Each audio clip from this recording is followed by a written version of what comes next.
Olá, pessoal. Na aula de hoje nós vamos falar inicialmente sobre os imperialismos.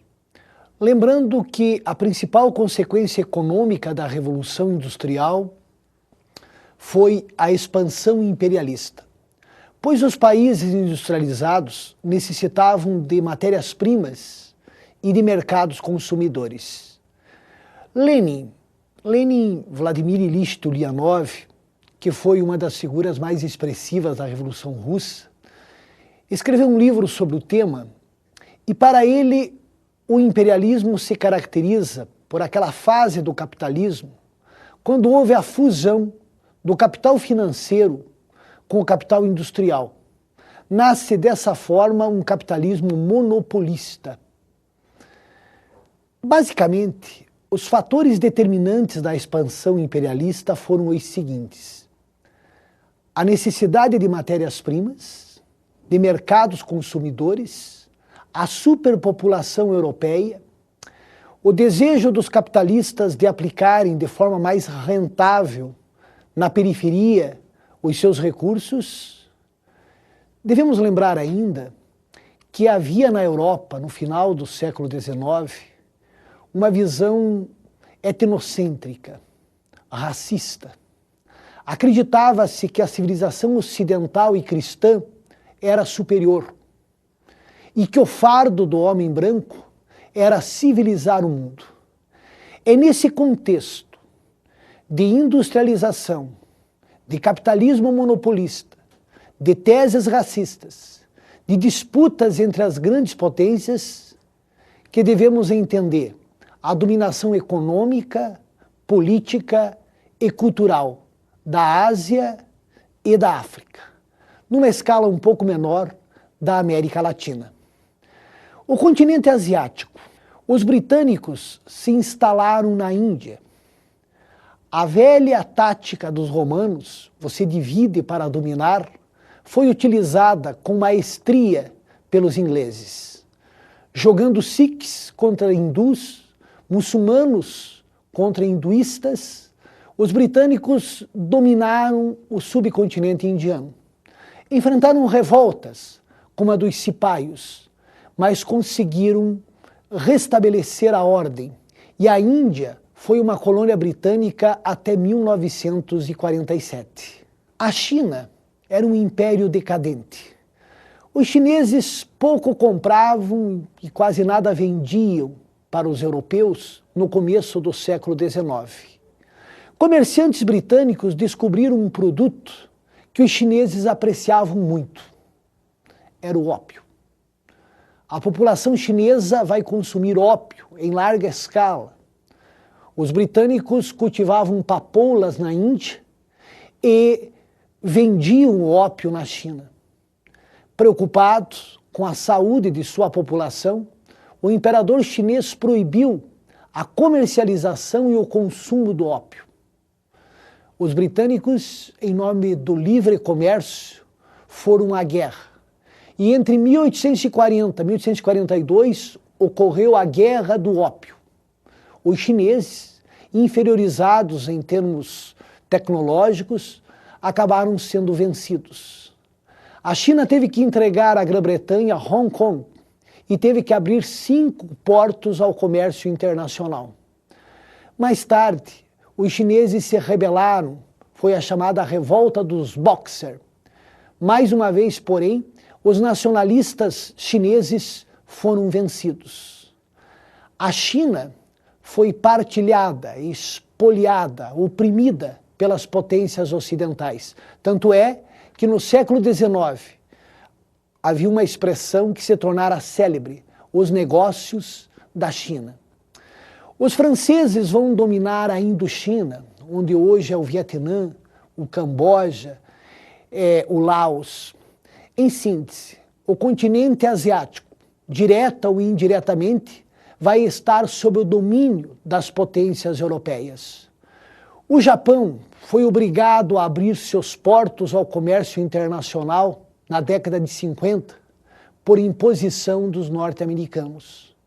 Mas o caso japonês foi diferente, pois em 1868 ocorreu no Japão a Revolução Meiji e deu início um processo de modernização do Japão. Em 30 anos, o Japão investindo em educação, em novas tecnologias, copiando parte do modelo ocidental, tornou-se também uma potência imperialista. A África, entre 1870 e 1914, as potências europeias partilharam o continente africano. As informações levadas por missionários cristãos sobre as riquezas do interior do continente africano aguçaram a cobiça de muitos empresários europeus. Vamos ter ainda a superioridade bélica e financeira das potências europeias, as lutas entre os próprios africanos, o que facilitou enormemente a dominação do continente. Os britânicos dominavam de onde hoje é o Egito, passando pelo Sudão, até a África do Sul. A propósito, na África do Sul, os descendentes de holandeses, chamados de Boeres, se rebelaram. Entre 1899 e 1902, ocorreu a revolta dos Boeres. Os britânicos venceram e vieram a formar a União Sul-Africana. Os franceses dominavam grande parte do norte e nordeste da África, bem como parte da região central do continente africano, onde hoje é o Marrocos, a Argélia, a Tunísia, a Mauritânia, o Senegal. Toda essa região estava sob o domínio francês. Os alemães tinham poucas colônias, como a África do Sudoeste, a África Oriental Alemã, Camarões e o Togo. Os italianos tinham a Líbia, a Somália italiana e a Eritreia. Os belgas possuíam o Congo belga. Já os espanhóis, a Costa d'Or e a Guiné Equatorial. O velho e decadente Império Português mantinha Cabo Verde, Guiné-Bissau, Angola, Moçambique, São Tomé e Príncipe. Somente após a Segunda Guerra Mundial é que os africanos vão se libertar. O auge do processo de descolonização ocorreu na década de 60. O imperialismo na América Latina. Os britânicos investiram em obras de infraestrutura e fizeram concessões de empréstimos aos países que recém tornaram-se independentes. No final do século XIX, o imperialismo norte-americano foi ganhando força. Temos o presidente Theodore Roosevelt com a política do Big Stick, o grande porrete. Em síntese, a América Latina, mesmo independente politicamente, vai estar subordinada econômica e culturalmente, primeiro à Grã-Bretanha e França, depois aos Estados Unidos. O período que foi de 1871 a 1914 é chamado de Belle Époque, a Bela Época. Foi um período de grande prosperidade material, de avanços tecnológicos e sociais, porém nem tudo eram flores. Teses racistas, rancores antigos e disputas imperialistas. Vamos listar alguns fatores que contribuíram para que tivéssemos a Grande Guerra. Os choques entre as potências imperialistas. É importante frisar que ninguém entrou na guerra de graça. A Alemanha, por exemplo, após a unificação, acelerara seu processo de industrialização, mas, quando saiu em busca de mercados, encontrou o mundo dividido. Portanto, em 1914, a Alemanha quis a guerra. A Alemanha provocou a guerra, pois esperava, com a vitória, uma nova partilha do mercado mundial. A Grã-Bretanha queria continuar sendo a maior potência do mundo. Já os franceses queriam recuperar a Alsácia-Lorena, que perderam na guerra frente aos alemães, na guerra de 1870. A pequena Sérvia sonhava em anexar territórios no sul da Europa, formando a Grande Sérvia. E a Rússia ambicionava uma saída para os mares quentes, às custas da decadente Turquia. Um outro fator importante, a política das alianças. De um lado, a Tríplice Entente, formada pela Inglaterra, França e Rússia. Do outro lado, a Tríplice Aliança, o Império Alemão, o Império Austro-Húngaro e a Itália. O nacionalismo exacerbado, o chamado pan-germanismo, o pan-eslavismo, a corrida armamentista e os conflitos nos Balcãs são alguns dos fatores que, podemos dizer, contribuíram para o conflito. Foi nos Balcãs que o estopim foi aceso. Lá, no dia 28 de junho de 1914, na cidade de Sarajevo, capital da Bósnia-Herzegovina, foi assassinado o arquiduque Francisco Ferdinando, herdeiro do trono austro-húngaro. O governo da Áustria culpou o governo da Sérvia, pois os sérvios tinham pretensões sobre o território. E um mês depois, a Áustria atacou a Sérvia. Começava a guerra. A Rússia mobilizou tropas. A Alemanha, aliada da Áustria, declarou guerra à Rússia e também à França. Didaticamente, podemos dizer que, de um lado, estavam as potências centrais. Quem eram as potências centrais? O Império Alemão, o Império Austro-Húngaro, o Império Otomano, o Império Turco e a Bulgária. Do outro lado, os chamados aliados, a Sérvia, França, Rússia, Grã-Bretanha, Bélgica, mais tarde, Estados Unidos e também o Brasil, que teve uma participação modesta no conflito. No início, tivemos uma guerra de movimentos. Os alemães tentaram colocar em prática o chamado Plano Schlieffen, que consistia num ataque rápido à França.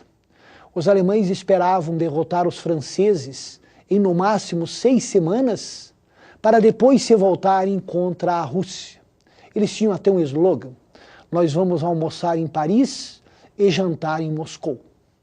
Só que os planos dos alemães não se concretizaram. A guerra de movimentos se deu lugar à guerra de trincheiras. É importante que você perceba que essa foi a principal característica da Primeira Guerra Mundial. A guerra de trincheiras. Eram abertas longas valas, essas valas eram protegidas por arame farpado, toras, e os exércitos conquistavam pequenos territórios e ficavam mantendo esses territórios. Uma guerra imobilista, sangrenta e sem uma decisão até 1917. A guerra também, ela foi para os ares. Nós vamos ter na Primeira Guerra o uso de aviões, os quais foram sendo aperfeiçoados no decorrer do conflito. Foi para o fundo dos mares o uso de submarinos, mas a arma que os soldados mais temiam eram as armas químicas, o gás de cloro, o fosgênio. Então, uma imagem comum do soldado da Primeira Guerra era o sujeito com a cabeça raspada por causa dos piolhos que infestavam as trincheiras e com máscaras para se protegerem dos gases venenosos. A guerra submarina alemã provocou a entrada dos Estados Unidos no conflito. Isto ocorreu em abril de 1917. Com tropas descansadas, bem armadas, bem alimentadas e com todo o poderio industrial dos Estados Unidos, houve um desequilíbrio de forças. A Bulgária pediu a paz, a Turquia seguiu o mesmo caminho, a Áustria, a Hungria e, por último, a Alemanha. Os alemães, em meio a revoltas internas, em que a monarquia foi abolida, no dia 11 de novembro de 1918, renderam-se incondicionalmente. A Primeira Guerra Mundial matou 10 milhões de pessoas.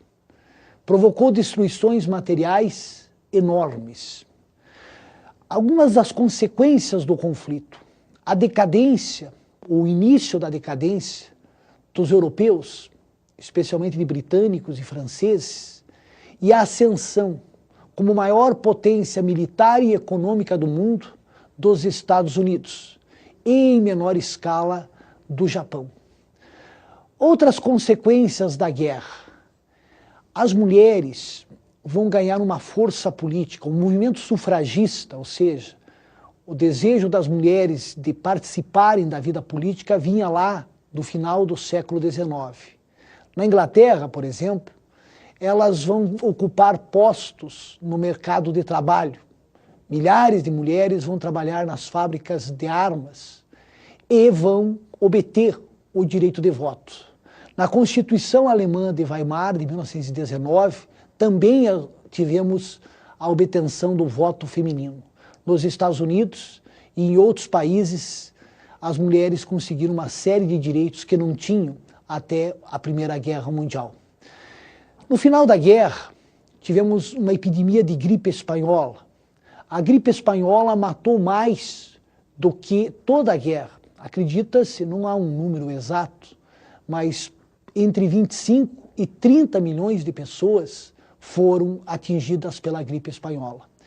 O Brasil, em 1917, o presidente Venceslau Braz declarou guerra às potências centrais. Não enviamos tropas, enviamos uma equipe médica. O Brasil, portanto, teve uma participação bastante modesta. Porém, em termos econômicos, a guerra foi interessante para o Brasil, pois os preços das matérias-primas no mercado internacional subiram e a nossa balança comercial tornou-se ainda mais superavitária. Tivemos que substituir importações e com isso iniciou-se um processo de industrialização, ou acelerou-se um processo de industrialização muito interessante nesse período de 1914 a 1918. No final da guerra, impuseram aos derrotados tratados humilhantes. O Império Otomano se desmembrou. Tivemos o Tratado de Sèvres. O Império Austro-Húngaro, através dos tratados de Saint-Germain e de Trianon, também desmembrou-se. E a Bulgária, pelo Tratado de Neuilly, perdeu territórios fronteiriços. Já os alemães foram humilhados pelo Tratado de Versalhes. Perderam territórios fronteiriços, perderam todas as suas colônias, ficaram proibidos de fabricar armas e munições e ainda tiveram que assumir uma gigantesca dívida de guerra. A Rússia, sacudida por 2 revoluções, saiu do conflito antes do final. O Império Russo deixou de existir. Nascia a Rússia Soviética. E será sobre esse tema que falaremos na próxima aula. Até lá!